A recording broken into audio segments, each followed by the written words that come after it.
नमस्कार मित्रांनो, मी अनिल जांभळे. आपण पाहतात मराठी तक यूट्यूब चॅनल. शेतकरी मित्रांनो, या जिल्ह्यातील शेतकऱ्यांना आता अतिवृष्टी अनुदान पीक विमा कधी जमा होईल याबद्दलचा हा व्हिडिओ असणार आहे. त्यामुळे व्हिडिओ शेवटपर्यंत जरूर पहा. या चॅनलवर तुम्ही नवीन असाल, चॅनलला अजून सबस्क्राईब केलं नसेल तर चॅनलला सबस्क्राईब करायला विसरू नका, जेणेकरून अशाच प्रकारच्या अपडेटसाठी तुम्हाला कुठेही जावं लागणार नाही. मित्रांनो, पीक विमा स्पेशलिस्ट श्री अनिल जगताप आज यांनी याबद्दलची सविस्तर माहिती दिलेली आहे. ती शेवटपर्यंत जरूर पहा. श्री अनिल जगताप यांनी आतापर्यंत भरपूर शेतकऱ्यांना न्यायालयीन लढा देऊन त्यांच्या हक्काचे पीक विमा व अतिवृष्टी अनुदान मंजूर करून आणलेलं आहे. चला तर बघूया काय म्हणतायत श्री अनिल जगताप. नमस्कार, मी अनिल जगताप. आज आपल्यासमोर येण्याचं प्रमुख कारण म्हणजे शेतकरी बांधवाकडून 3-4 विषयाच्या संदर्भात अनेक फोन येत आहेत. त्यामुळं प्रत्येकाला फोनवर बोलण्यापेक्षा आपल्यासमोर लाईव्ह येऊन माहिती द्यावं यासाठी मी आज आपल्यासमोर आलेलो आहे. सर्वप्रथम आपण 2024 खरीप पीक विमा या उर्वरित रकमेसाठी बोलूया. जसे की आपण सर्वजण जाणता, गेल्या वर्षी 7,19,000 अर्जदार शेतकऱ्यांनी पीक विमा भरला होता. शेतकऱ्यांच्या पिकाचं नुकसान झाल्यानंतर त्यांनी पूर्वसूचना दिल्यानंतर 5,19,000 शेतकऱ्यांना 218 कोटी रुपयाचं गेल्या वर्षी वाटप केलं गेलं होतं. शेतकरी राज्य आणि केंद्र शासनाचा हिस्सा मिळून पीक विमा कंपनीला गेल्या वर्षी 597 कोटी रुपये दिलेले आहेत.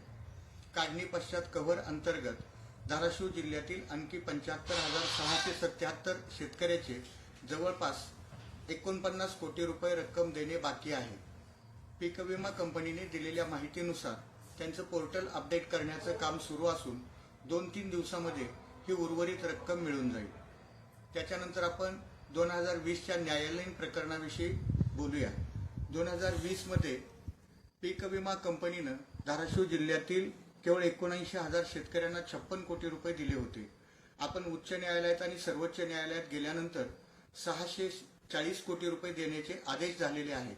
त्यापैकी 376 कोटी रुपये दिले असून कालच्या 21 तारखेला संभाजीनगर उच्च न्यायालयामध्ये यावरती सुनावणी पार पडलेली आहे. माननीय हायकोर्ट जज साहेबांनी 10 सप्टेंबरला लेखी देण्याचे दोन्ही वकिलाला सांगितलेले आहे आणि त्यानंतर कधी पण निकाल येऊ शकतो.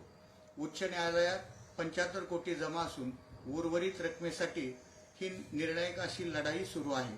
निश्चितपणानं त्यात आपल्याला यश येईल. 2021 मध्ये पुन्हा बजाज अलायन्स पीक विमा कंपनीनं केंद्रीय परिपत्रकाचा आधार घेत 374 कोटी रुपयेच वाटप केले होते, जी 50% रक्कम होती. त्याविरुद्ध आपण उच्च न्यायालयात माझ्या नावाने, स्वतःच्या नावाने याचिका दाखल केलेली आहे. तसेच राज्य शासनाकडूनही याविषयी प्रकरण सुरू आहे. त्याच्यामध्ये पूर्ण न्यायालयीन प्रक्रिया झालेली आहे. कधी आदेश येतील आणि या जिल्ह्यातल्या शेतकऱ्यांना 374 कोटी रुपये मिळतील.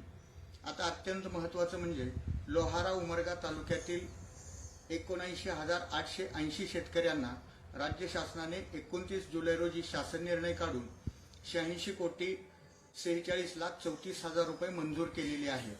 याद्या अपडेट करण्याचं काम महसूल प्रशासन आणि मदत पुनर्वसन विभागाअंतर्गत सुरू असून पुढील आठवड्यात लोहारा आणि उमरगा तालुक्यातील शेतकरी बांधवांच्या खात्यावर निश्चितपणानं ही रक्कम पडून जाईल. त्याशिवाय आपण स्वस्थ बसणार नाही. पुढच्याच आठवड्यात या संदर्भात मुंबईला जात आहे. त्या प्रकरणाचा संपूर्ण आढावा घेऊन शेतकरी बांधवांना लवकरात लवकर अनुदान कसं मिळेल याविषयी माझे प्रयत्न राहतील. या सर्व बाबींची आपल्याला माहिती व्हावी म्हणून पुन्हा एकदा आपल्यासमोर लाईव्ह आलो. नमस्कार.